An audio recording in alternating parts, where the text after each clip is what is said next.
So good morning guys. तो चलिए start करते हैं आज के यानी कि 15 अक्टूबर के इंपॉर्टेंट करंट अफेयर्स को। तो इस प्रश्न में आपसे क्या पूछ रहे हैं, अभी हाल ही में जाति सर्वेक्षण शुरू करने वाला तीसरा राज्य कौन सा बन गया है? तो आंसर होगा तेलंगाना। तो तेलंगाना सरकार ने राज्य में व्यापक घरेलू जाति सर्वेक्षण की प्रक्रिया शुरू की है, जिसका उद्देश्य सभी समुदायों के बीच लक्षित और समान संसाधन वितरण करना है। तो इसी के साथ तेलंगाना जाति सर्वेक्षण शुरू करने वाला देश का तीसरा राज्य बन गया है। इससे पहले दो कौन से रह चुके हैं? तो बिहार और आंध्र प्रदेश, और अब तीसरा ये तेलंगाना बन गया। बात तेलंगाना की है तो ये रहा मैप में तेलंगाना।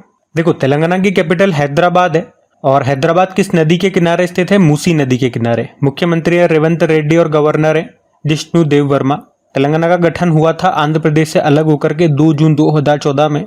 कुछ और करंट अफेयर्स के प्रश्न यहाँ से मैं आपको करवाऊं तो कानुमा त्योहार यहाँ मनाया जाता है, बथुकम्मा त्योहार जिसे फूलों का त्योहार कहते हैं, ये भी प्रश्न एग्जाम में पूछा गया था। बोनालू उत्सव मनाया जाता है, मेदराम जात्रा महोत्सव होता है, और ये जो मेदराम जात्रा है याद रखना कुंभ के बाद दूसरा सबसे बड़ा मेला है। और अभी इंडिया ट्रेवल अवार्ड्स में बेस्ट एयरपोर्ट का अवार्ड मिला था राजीव गांधी इंटरनेशनल एयरपोर्ट को, ये आपको हैदराबाद में मिलेगा। अभी स्वास्थ्य मंत्रालय के अनुसार शवदाताओं के अंगदान में देश में टॉप पे स्टेट कौन सा है? तो तेलंगाना है। टाइम मैगजीन के अनुसार इसने जो अभी 2024 के विश्व के सबसे महान स्थानों की सूची जारी की थी, उसमें 3 भारतीय स्थान है, जिसमें से एक हैदराबाद से है। हैदराबाद में मनम चॉकलेट फैक्ट्री, बाकी एक हिमाचल प्रदेश और एक मुंबई से है। टीबी मुक्त नगर पालिकाओं के लिए स्वास्थ्य नगरम परियोजना यहाँ पे शुरू हुई थी। राजीव गांधी सिविल्स अभ्यस्तम योजना यहाँ शुरू हुई। उत्तर पूर्वी राज्यों पर केंद्रित पहला भारतीय कला महोत्सव, इसका आयोजन सिकंदराबाद में हुआ था, उद्घाटन किया था प्रेसिडेंट हमारी द्रौपदी मुर्मू जी ने। और नीति आयोग के महिला उद्यमिता चैप्टर में शामिल होने वाला अभी पहला राज्य बना था ये तेलंगाना। तो तेलंगाना से ये सारे इंपॉर्टेंट करंट अफेयर्स के प्रश्न मैंने आपको यहाँ पे रिवाइज करवाए। और इस प्रश्न को भी याद रखना इंपॉर्टेंट है कि जाति सर्वेक्षण शुरू करने वाला तीसरा राज्य तेलंगाना बन गया है। पहला बिहार था, दूसरा आंध्र प्रदेश। अगला प्रश्न देखते हैं। फिर अगले प्रश्न में पूछ रहे हैं, अभी हाल ही में महाराष्ट्र स्टेट स्किल यूनिवर्सिटी का नाम बदलकर किसके नाम पर रख दिया गया? तो आंसर होगा रतन टाटा। तो अभी महाराष्ट्र सरकार ने महाराष्ट्र स्टेट स्किल यूनिवर्सिटी का नाम बदलकर रतन टाटा जी के नाम पे कर दिया। अब नाम क्या हो गया? Ratan Tata Maharashtra state skill university. अभी आपको पता है अभी 9 अक्टूबर 2024 को ही रतन टाटा जी का निधन हो गया था। तो इस यूनिवर्सिटी में स्टूडेंट्स को रोजगार के लिए स्किल डेवलपमेंट का कोर्स कराया जाता है, नाम से पता चल रहा है। वैसे इसकी स्थापना 2017 में हुई थी। ये महाराष्ट्र की पहली स्टेट स्किल यूनिवर्सिटी है।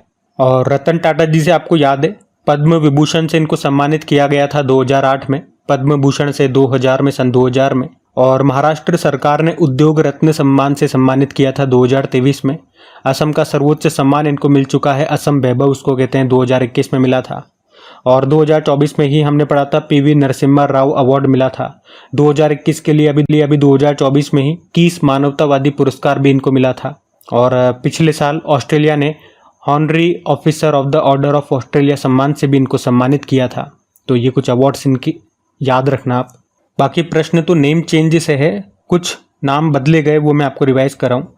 तो एक तो नौगढ़ रेलवे स्टेशन का नाम बदल के भी सिद्धार्थ नगर रेलवे स्टेशन हुआ था। उत्तर प्रदेश में जो झांसी रेलवे स्टेशन है उसका नाम बदल के रानी लक्ष्मीबाई हुआ। उत्तर प्रदेश में काकोरी कांड का नाम बदल के काकोरी ट्रेन एक्शन कर दिया। फुरसतगंज रेलवे स्टेशन का नाम बदल के तपेश्वर धाम रेलवे स्टेशन हो गया। अभी राष्ट्रपति भवन के दरबार हॉल का नाम बदल के गणतंत्र मंडप हो गया। और अशोक हॉल का नाम बदलकर अशोक मंडप हो गया। पुणे एयरपोर्ट का नाम बदलकर जगत गुरु संत श्रेष्ठ तुकाराम महाराज के नाम पे कर दिया। और जो अंडमान निकोबार की कैपिटल है पोर्ट ब्लेयर, उसका नाम बदल के श्री विजयपुरम हो गया। तो ये ध्यान रखना। अगला देखते हैं। फिर अगले में क्या पूछ रहे हैं, अभी हाल ही में प्रधानमंत्री नरेंद्र मोदी ने किस स्थान पर डॉक्टर संपूर्णानंद इंटरनेशनल स्टेडियम का उद्घाटन किया या करेंगे? तो आंसर होगा वाराणसी में। अभी 20 अक्टूबर को इसी महीने प्रधानमंत्री नरेंद्र मोदी उत्तर प्रदेश के वाराणसी में डॉक्टर संपूर्णानंद इंटरनेशनल स्टेडियम का उद्घाटन करेंगे। ये स्टेडियम वाराणसी के सिगरा में स्थित है, जिसका नाम उत्तर प्रदेश के जो दूसरे मुख्यमंत्री थे संपूर्णानंद, उनके नाम पे इस स्टेडियम का नाम रखा गया है। और वैसे आप कह सकते हैं उत्तर प्रदेश का ये चौथा इंटरनेशनल स्टेडियम होगा। इससे पहले कानपुर, लखनऊ और नोएडा में यहाँ पे आपको इंटरनेशनल स्टेडियम मिल जाएगा। अब ये उद्घाटन वाराणसी में होगा। तो आपको मैं रिवाइज कर रहा हूँ, पहली बार दिव्यांगों का महाकुंभ यह आयोजित हुआ था वाराणसी में ही। विश्व का सबसे बड़ा अंतर्राष्ट्रीय मंदिर सम्मेलन और एक्सपो का आयोजन हुआ था वाराणसी में ही। काशी तमिल संगम का आयोजन हुआ था वाराणसी में ही। वन वर्ल्ड टीबी समिट का आयोजन हुआ था वाराणसी में ही। विश्व की सबसे लंबी नदी क्रूज यात्रा ये वाराणसी से शुरू हुई थी। वाराणसी और डिब्रूगढ़ के बीच में ये चली थी और उस शिप का नाम, उस क्रूज का नाम गंगा विलास है। और शंघाई कोऑपरेशन ऑर्गेनाइजेशन की जो पहली कल्चरल और टूरिज्म कैपिटल बनी थी वो भी वाराणसी थी। और रोपवे सेवाओं का सार्वजनिक रूप से उपयोग करने वाला पहला शहर भी वाराणसी ही था। तो ये पॉइंट्स और आप ध्यान रखना। अगला प्रश्न देखते हैं। तो अगले में क्या पूछ रहे हैं कि 2025 में international shooting sports federation junior world cup की मेजबानी कौन करेगा? तो आंसर होगा भारत। तो अगले साल 2025 में international shooting sports federation junior world cup की मेजबानी ये भारत करेगा। ये आपको याद रखना है, वन लाइनर न्यूज है। वैसे आपको याद होगा अभी भारतीय राष्ट्रीय राइफल संघ के अभी अध्यक्ष कौन बने थे? हमारे कलिकेश सिंह बने थे, याद आया? अच्छा चलो यहाँ पे मैं आपको होने वाली जो चैंपियनशिप्स हैं उनको ही रिवाइज करवाता हूँ। एक तो अभी हो चुकी है, अभी लेटेस्ट हुई है सितंबर में ही, 8वीं एशियाई पुरुष हॉकी चैंपियंस ट्रॉफी चीन के हुलुनबुई में हुई थी। चलो आपके लिए होमवर्क प्रश्न यहाँ बना देते हैं कि इसको किसने जीता है और किसको हरा करके जीता है। बाकी इसी साल नवंबर में जो, ये तो पुरुष वाली थी, अब महिलाओं वाली होगी। 8वीं महिला एशियाई हॉकी चैंपियंस ट्रॉफी ये भारत में होगी। भारत में भी कहाँ? बिहार में, बिहार के राजगीर में। उसके अलावा याद रखना भारत पहली बार नाइट स्ट्रीट रेसिंग होगी कहाँ पे? चेन्नई में। 2025 में मेंस एशिया कप ये भारत में होंगे T20 फॉर्मेट में और 2027 वाले मेंस एशिया कप बांग्लादेश में होंगे ODI फॉर्मेट में। वुमेन्स क्रिकेट एशिया कप 2024 ये श्रीलंका में हुए थे, श्रीलंका ने जीता था, इंडिया को हराया था। ICC mains T20 world cup 2024 जो इसका नवा संस्करण था ये हो चुका है। वेस्ट इंडीज और अमेरिका में भारत ने जीत लिया, साउथ अफ्रीका को हराया। इसमें player of the series Jasprit Bumrah थे। अभी ICC women's T20 world cup चल रहा है। पहले तो बांग्लादेश में होना था लेकिन कैंसिल होकर अब ये यूनाइटेड अरब अमीरात में हो रहा है। और विंटर गेम्स 2030 वाले फ्रांस में होंगे। अभी आपको पता ही है समर ओलंपिक जो 2024 वाले हैं 33वां संस्करण, वो भी पेरिस फ्रांस में हुआ। लेकिन ये विंटर गेम्स हैं 2023 वाले, ये फ्रांस में होंगे, याद रखना। और 2034 वाले भी डिसाइड हो गए, विंटर गेम्स कहाँ पे होंगे? अमेरिका में होंगे। बाकी वर्ल्ड पैराग्लाइडिंग चैंपियनशिप 2024 जो कि भारत में होगी। भारत में भी कहाँ? हिमाचल प्रदेश के कांगड़ा जिले में। पहला ओलंपिक ई स्पोर्ट जो गेम्स है वो 2025 में आयोजित होगा सऊदी अरब में। 38वें नेशनल गेम्स ये 2025 में होंगे। एक्चुअली में इसी साल नवंबर में होने वाले थे, हमने पढ़ा भी था, लेकिन पोस्टपोन कर दिया। अब कहाँ? जनवरी फरवरी में होंगे अगले साल। कहाँ पे? उत्तराखंड में। और 2025 में जो पहले खो खो विश्व कप होंगे वो भारत में ही होंगे। तो ये कुछ इंपॉर्टेंट चैंपियनशिप्स ये आपके न्यूज़ में रही, वो सारी मैंने आपको रिवाइज करा दी, ध्यान में रखना। अगला प्रश्न देखते हैं। फिर अगले में पूछ रहे हैं अभी हाल ही में स्तन कैंसर जागरूकता दिवस कब मनाया गया? तो आंसर होगा 13 अक्टूबर को। तो हर साल 13 अक्टूबर को ब्रेस्ट कैंसर अवेयरनेस डे के रूप में मनाया जाता है। ब्रेस्ट कैंसर के बारे में जागरूकता बढ़ाने के लिए ये दिन मनाया जाता है हर साल 13 अक्टूबर को। थीम भी है। थीम क्या है? कोई भी स्तन कैंसर का सामना अकेले नहीं करें। अच्छा, कैंसर से संबंधित कुछ और भी डेज होते हैं, कुछ और भी पॉइंट से मैं आपको रिवाइज करवाऊं। तो एक तो वर्ल्ड कैंसर डे आपको याद आया होगा 4 फरवरी को, ये सबसे इंपॉर्टेंट है, याद रखो। एक वर्ल्ड लंग कैंसर डे होता है 1 अगस्त को होता है। एक इंटरनेशनल चाइल्डहुड कैंसर डे होता है 15 फरवरी को। एक नेशनल कैंसर अवेयरनेस डे होता है 7 नवंबर को। आपको याद है भारत की पहली सर्वाइकल कैंसर के खिलाफ स्वदेशी वैक्सीन हमने बनाई है, उसका नाम सर्वावैक है। और सर्वाइकल कैंसर ये किससे होता है? ह्यूमन पैपिलोमा वायरस से होता है। और अभी बजट में भी कहा गया था कि 9 से लेकर 14 साल तक की बच्चियों को इसके टीके मुफ्त में लगाए जाएंगे। और याद रखना अक्टूबर महीने को स्तन कैंसर जागरूकता माह के रूप में मनाते हैं। एम्स दिल्ली ने कैंसर का शीघ्र पता लगाने के लिए एक AI प्लेटफॉर्म iOncology.ai को लॉन्च किया था। इसे बनाया है centre for development of advanced computing Pune ने। वैसे स्टडी ऑफ कैंसर को यही कहते हैं, ऑन्कोलॉजी। और हरियाणा सरकार ने महिलाओं में स्तन कैंसर का पता लगाने के लिए कौन सा कार्यक्रम शुरू किया था? सवेरा कार्यक्रम। ये भी इंपॉर्टेंट पॉइंट है। अब वैसे प्रश्न तो हमारा डे वाला था, अभी अक्टूबर के सारे इंपॉर्टेंट डेज में आपको रिवाइज भी करवाऊंगा। अच्छा, एक और प्रश्न मैं आपको यहाँ पे करवा दूं, एक और डे है। ये तो हमने देखा 13 अक्टूबर वाला। एक 14 अक्टूबर को भी हम दिवस मना रहे हैं, विश्व मानक दिवस, वर्ल्ड स्टैंडर्ड्स डे। ये भी याद रखना। चलो अब मैं आपको डेज रिवाइज करवा दूं। तो 1 अक्टूबर को वृद्धजन दिवस, कॉफी डे और वेजिटेरियन डे था। 2 अक्टूबर को अहिंसा दिवस और स्वच्छ भारत दिवस। 4 अक्टूबर को विश्व पशु दिवस। 5 अक्टूबर को वर्ल्ड टीचर डे और राष्ट्रीय डॉल्फिन दिवस। 7 अक्टूबर को विश्व कपास दिवस। 9 अक्टूबर को वर्ल्ड पोस्टल डे। 10 अक्टूबर को विश्व मानसिक स्वास्थ्य दिवस, नेशनल पोस्टल डे और वर्ल्ड साइट डे। 11 अक्टूबर को अंतर्राष्ट्रीय बालिका दिवस। 12 अक्टूबर को विश्व पक्षी प्रवासी दिवस। 13 अक्टूबर को अंतर्राष्ट्रीय आपदा जोखिम न्यूनीकरण दिवस यानी कि international day for disaster risk reduction. और आज 13 अक्टूबर को एक और दिवस हमने देखा, स्तन कैंसर जागरूकता दिवस। तो ये ध्यान रखना। अगला प्रश्न देखते हैं। और हाँ, आगे बढ़ने से पहले याद दिला दूं कि इन सभी का पीडीएफ आपको मिल जाएगा कहाँ पे, अपने टेलीग्राम चैनल पे, जिसका लिंक नीचे डिस्क्रिप्शन बॉक्स में होता है। तो जैसे ही आप लिंक पे क्लिक करेंगे डायरेक्ट आप वहाँ पे चले जाएंगे। वहाँ पे ज्वाइन का बटन होगा, उसे प्रेस करके ज्वाइन कर लीजिएगा। क्या फ़ायदा होता है उससे, जब भी पीडीएफ अपलोड होगा, वीडियो अपलोड होगा या मुझे कोई आपको जानकारी देनी होगी तो डायरेक्ट नोटिफिकेशन सबसे पहले आपके पास पहुँच जाएगा। और सेशन अच्छा लगे तो प्लीज़ वीडियो को लाइक और शेयर ज़रूर कीजिएगा। बाकी आपका नोबेल पुरस्कार का ट्रिकी वीडियो भी अपलोड हो चुका है, उसके बारे में आपको आगे बताऊंगा। अभी आगे बढ़ते हैं। लो, अगला प्रश्न नोबेल पुरस्कार वाला ही आ गया कि अभी किसे अर्थशास्त्र इकोनॉमिक्स का नोबेल पुरस्कार 2024 मिला है। तो आंसर होगा 3 जनों को मिला है। और याद रखना ये इस साल का आखिरी नोबेल पुरस्कार है, यानी कि 6 फील्ड में दिए जाते हैं, 5 हम पढ़ चुके हैं, ये आखिरी था अर्थशास्त्र का, इकोनॉमिक्स का। किसे किसे मिला? डारोन एसमोग्लू, साइमन जॉनसन, जेमा ए रॉबिन्सन। तो इन तीनों साइंटिस्टों ने ऑर्गेनाइजेशंस के बनने और वह कैसे समृद्धि को प्रभावित करते हैं इसको लेकर के स्टडी की है, और इसी स्टडी के लिए इनको ये अर्थशास्त्र का नोबेल पुरस्कार मिला है। ये जो डारोन एसमोग्लू है और साइमन जॉनसन है, ये MIT में काम करते हैं, मैसेच्यूसेट्स इंस्टीट्यूट ऑफ टेक्नोलॉजी जो अमेरिका में है, जबकि जेमा ए रॉबिन्सन ये शिकागो यूनिवर्सिटी में रिसर्च करते हैं। और देखो, अगर हम बात करते हैं कि पहले भारतीय कौन थे जिन्हें अर्थशास्त्र में, इकोनॉमी में नोबेल पुरस्कार मिला था, तो उनका नाम था अमर्त्य सेन। 1998 में मिला था।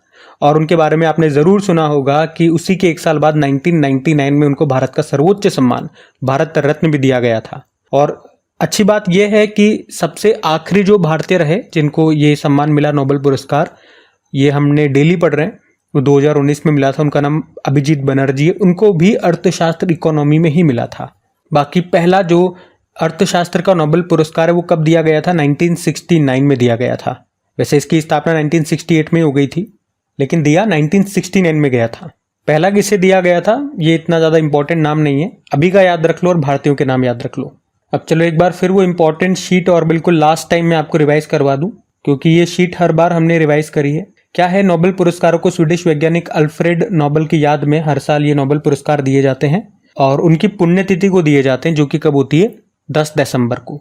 1901 में देना शुरू किया गया था। 6 सेक्टर में दिए जाते हैं, medicine, physics, chemistry, literature, economics.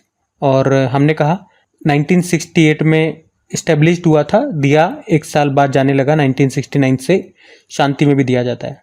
सबसे पहले भारतीय रविंद्रनाथ टैगोर थे जिनको ये सम्मान मिला था 1913 में साहित्य का उनकी कृति गीतांजलि के लिए।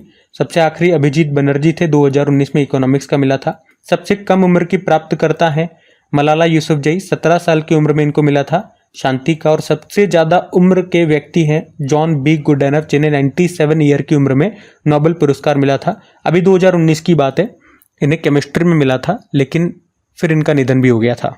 तो ये अब हमारे बीच में नहीं है और अब इस तरह के प्रश्न भी हमारे बीच में नहीं रहेंगे, क्योंकि 6 के 6 फील्ड हमने पढ़ लिए हैं। अब इनको याद करने की बारी आती है। मैंने आपको बोला भी था जैसे ही 6 सेक्टर हो जाएंगे मैं आपको ट्रिकी वीडियो बना करके दूंगा, और आप लोगों के लिए एक प्यारा सा छोटा सा वीडियो मैंने बनाया है, ज़्यादा टाइम भी वेस्ट ना होगा और फटाफट से चीज़ें भी आपको याद हो जाएगी। तो इन सभी नामों को याद करने के लिए एक छोटा सा वीडियो मैंने बना दिया है, जाकर के उसको देख लीजिए। केवल मात्र एक बार आपको वीडियो देखना है और आपके एग्जाम तक आप वो नाम नहीं भूलने वाले। एग्जाम में डेफिनेटली प्रश्न यहाँ से पूछे जाते हैं, तो वहाँ पे 1 या 2 नंबर जितने का भी प्रश्न आएगा वो आपके नंबर पक्के हो जाएंगे बिना इसे टाइम दिए। तो वीडियो सेक्शन में जाकर के देख लीजिएगा और पसंद आए तो लाइक करके शेयर ज़रूर कीजिएगा। आपके टाइम बचाने की पूरी कोशिश की है, वीडियो को लेंथी नहीं बनाया। चलिए फिर अगला प्रश्न देखते हैं। फिर अगले प्रश्न में पूछ रहे हैं, हाल ही में भारत का पहला एकीकृत राज्य स्तरीय साइबर कमांड और नियंत्रण केंद्र का उद्घाटन कहाँ पे हुआ? तो आंसर होगा महाराष्ट्र में। तो अभी महाराष्ट्र के जो डेप्यूटी CM है कौन? देवेंद्र फडणवीस। अभी उन्होंने नवी मुंबई में महापे नामक स्थान पर देश का पहला integrated state level cyber command and control centre का उद्घाटन किया है। इसको बनाने में लागत आई है लगभग 800 करोड़ रुपए। महाराष्ट्र सरकार ने इसे लार्सन एंड टुब्रो के साथ मिलकर के बनाया है। तो यहाँ पर साइबर खतरों से निपटने के लिए आर्टिफिशियल इंटेलिजेंस तकनीक और ब्लॉकचेन जैसी उन्नत तकनीकों का इस्तेमाल किया जाएगा। अच्छा, इसी तरह मैं आपको साइबर से संबंधित कुछ और प्रश्न रिवाइज कराऊंगा। ये सारे करंट अफेयर्स के प्रश्न हैं, ध्यान से सुनना। किस राज्य ने बच्चों के खिलाफ साइबर अपराध को रोकने के लिए कुंजप नाम से एक मोबाइल एप्लीकेशन लॉन्च किया था? तो केरल ने। कौन सा राज्य भारत की पहली साइबर तहसील बनाएगा? Madhya Pradesh. NATO cyber defence group को ज्वाइन करने वाला पहला एशियाई देश बना था साउथ कोरिया। रक्षा मंत्रालय अपने कंप्यूटरों में माइक्रोसॉफ्ट ऑपरेटिंग सिस्टम की जगह जो ऑपरेटिंग सिस्टम लगाएगा उसका नाम माया है। नाटो ने दुनिया का सबसे बड़ा साइबर रक्षा अभ्यास लॉक शील्ड 2023 का आयोजन किया था एस्टोनिया की कैपिटल तालिन में।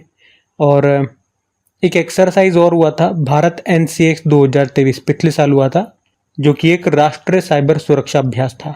और अगर पूछे देश का पहला साइबर सुरक्षा केंद्र का उद्घाटन कहाँ पे किया गया था? तो चंडीगढ़ में किया गया था। और आज जो हमने प्रश्न पढ़ा वो क्या है? भारत का पहला एकीकृत राज्य स्तरीय साइबर कमांड और नियंत्रण केंद्र, यानी कि इंग्लिश में बोलोगे तो देश का पहला integrated state level cyber command and control centre का उद्घाटन कहाँ पे किया गया? महाराष्ट्र में किया गया, ये याद रखना है। और महाराष्ट्र को अभी 2-3 दिन पहले ही मैंने आपको डिटेल में पूरा बताया है, ठीक है। तो अभी अगला प्रश्न देखते हैं। फिर पूछ रहे अगले प्रश्न में कि अभी हाल ही में 139वीं अंतर संसदीय संघ असेंबली का आयोजन कहाँ पे हुआ? तो आंसर होगा जिनेवा। तो IPU मतलब होता है इंग्लिश में बोलोगे तो इंटर पार्लियामेंट्री यूनियन, यानी कि अंतर संसदीय संघ। इसके अभी 149 नंबर की बैठक हुई है। 13 को शुरू हो गई थी, 17 अक्टूबर तक ये चलेगी। इसमें पूरे विश्व के जो इसके सदस्य हैं, पूरे विश्व में जो भी सदस्य देश हैं, उनकी पार्लियामेंट ने यहाँ पे हिस्सा लिया। और हुआ कहाँ पे ये? अभी इसका जो हेडक्वार्टर है जेनेवा स्विट्जरलैंड, वहीं पे। देखो IPU की बात करें, इंटर पार्लियामेंट्री यूनियन की स्थापना होती है 1889 में। हेडक्वार्टर है जेनेवा स्विट्जरलैंड में। इसमें टोटल सदस्य देश 180 है, जिसमें भारत भी शामिल है। और यहाँ पे फिर भारत को किसने रिप्रेजेंट किया ये पूछोगे तो अभी जो हमारे 18वीं लोकसभा के जो स्पीकर हैं, अध्यक्ष हैं, ओम बिरला ने यहाँ पे भारत को रिप्रेजेंट किया है। इस साल की थोड़ी बहुत समिट में आपको रिवाइज कराऊं तो अभी AI सुरक्षा पर दूसरा सम्मेलन इस साल हुआ था साउथ कोरिया के सियोल में। वर्ल्ड फ्यूचर एनर्जी समिट हुई यूनाइटेड अरब अमीरात में। वर्ल्ड सस्टेनेबल डेवलपमेंट समिट नई दिल्ली में। पहला nuclear energy summit Brussels Belgium में। और नवा रायसीना डायलॉग का आयोजन नई दिल्ली में हुआ था, जिसमें चीफ गेस्ट थे ग्रीस के प्रधानमंत्री किर्याकोस मित्सोताकिस। पहला digital India future skill summit Guwahati में। 7वां हिंद महासागर सम्मेलन पर्थ ऑस्ट्रेलिया। विश्व सरकार सम्मेलन 2024 दुबई में। भारत जो है यूनेस्को की विश्व धरोहर समिति की अध्यक्षता करेगा 2024 में। 46 नंबर का एडिशन हो चुका है, वैसे ये नई दिल्ली में हुआ था। Vibrant Gujarat global trade show का आयोजन हुआ गांधीनगर में। नवा अंतर्राष्ट्रीय विज्ञान महोत्सव हुआ फरीदाबाद में। 27वां राष्ट्रीय युवा महोत्सव नासिक में हुआ। पहला Bharat steam boiler expo Guwahati में हुआ। और कृषि अर्थशास्त्रियों का 32वां अंतर्राष्ट्रीय सम्मेलन ये नई दिल्ली में हुआ। भारत ने दूसरी बार इसको होस्ट किया था। तो इस तरह से ये कुछ इंपॉर्टेंट समिट्स हैं 2024 के, इनको ध्यान में रखना। अगला प्रश्न देखते हैं। फिर पूछ रहे अगले में कि यूनिसेफ को स्वास्थ्य और पोषण सहायता प्रदान करने वाला तीसरा सबसे बड़ा आपूर्तिकर्ता देश कौन सा है? तो आंसर होगा भारत है।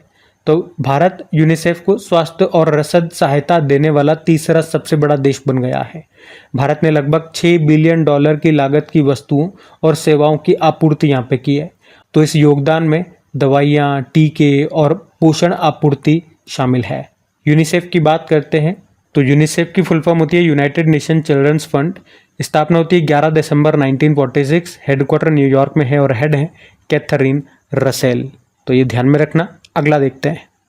फिर अगले में पूछ रहे अभी हाल ही में SBS 3 परियोजना को केंद्रीय मंत्रिमंडल ने मंजूरी दे दी है। इसका संबंध किससे है? तो आंसर होगा जासूसी उपग्रह। SBS मतलब स्पेस बेस्ड सर्वेलेंस, अंतरिक्ष आधारित निगरानी। ये इसका तीसरा चरण है। 3 मतलब ये इसका तीसरा चरण है, तीसरा फेज है। और अभी कैबिनेट ने इसको मंजूरी दे दी है। तो इसमें भारत 52 जासूसी उपग्रहों को लॉन्च करेगा और इन 52 में से 21 तो इसरो बनाएगा और 31 प्राइवेट कंपनियां बनाएंगी और इनका संचालन ये कर रहा है डिफेंस स्पेस एजेंसी। तो इसे भेजने का उद्देश्य सेना के लिए भूमि और समुद्र की निगरानी करना इसका मुख्य उद्देश्य है। तो गाइज ये थी आज की आपकी क्लास। उम्मीद करूंगा सेशन पसंद आया होगा। कमेंट करके जरूर बताइएगा सेशन आपको कैसा लगा। बाकी नोबेल पुरस्कार का वीडियो मैंने बना करके दे दिया है, बाकी पीडीएफ के बारे में मैंने आपको बता दिया है। और एक और याद दिला दूं, वीडियो को अभी भी लाइक नहीं करा तो लाइक जरूर कीजिए, दोस्तों के साथ में स्टडी ग्रुप में एक बार शेयर जरूर कीजिएगा प्लीज। बाकी चलो कल के करंट अफेयर्स का मैं आपको क्विक रिविजन करा दूं, फिर हम सेशन एंड करते हैं। तो पहला प्रश्न आपसे पूछा था, भारतीय सेना में शामिल असमी क्या है? सबमशीन गन है। लद्दाख के किस उत्पाद को जीआई टैग मिला? पश्मीना ऊन। भारतीय नौसेना में शामिल दूसरा सबसे बड़ा स्वदेशी सर्वे पोत का नाम क्या है? आईएनएस निर्देशक।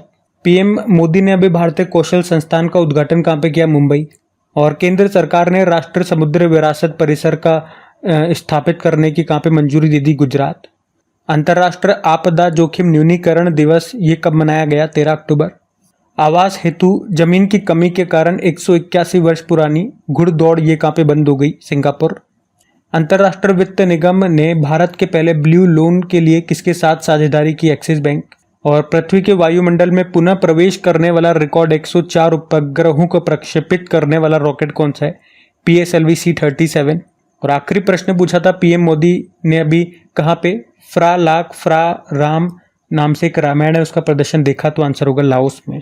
चलो अभी कल का भी होमवर्क प्रश्न देखते हैं और सेशन एंड करते हैं। तो कल के वीडियो में पूछा था, single piece 3D printed engine launch करने वाली दुनिया की पहली कंपनी कौन सी है? तो आंसर होगा अग्निकूल कॉस्मोस। आप सभी ने प्रश्न का बिल्कुल सही उत्तर दिया। अब ये आज का आपका होमवर्क प्रश्न।